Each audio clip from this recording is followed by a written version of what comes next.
افزایش تدریجی آگاهی با ابعاد مستقل و احتمال بیشتر تناسخ. آگاهی عبارت است از ظرفیت پردازش اطلاعات سیستم نسبت به محیط. تناسخ در اینجا به معنی بازیابی کامل اطلاعات قبلی است. هر بعد محدودیت مشخصی برای پردازش بیت‌های اطلاعات دارد.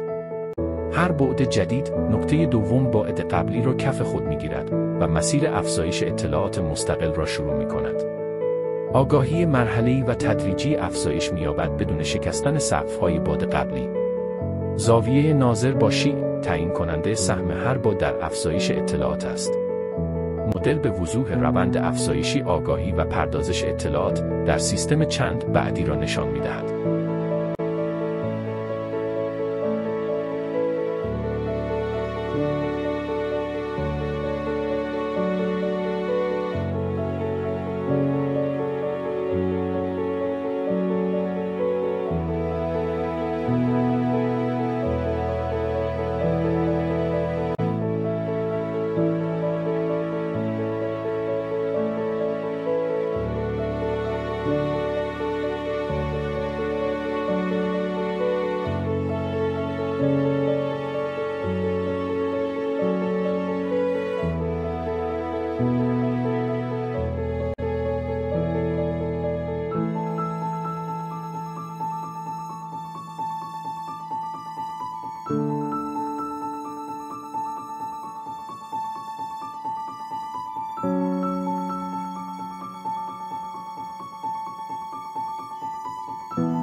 افزایش تدریجی آگاهی با ابعاد مستقل و احتمال بیشتر تناسخ.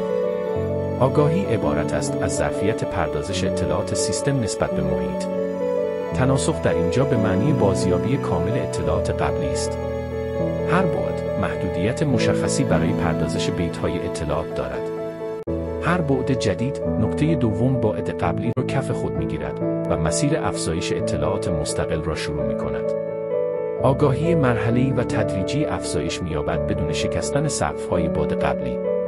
زاویه ناظر با شیء تعیین کننده سهم هر بعد در افزایش اطلاعات است. مدل به وضوح روند افزایشی آگاهی و پردازش اطلاعات در سیستم چند بعدی را نشان می‌دهد.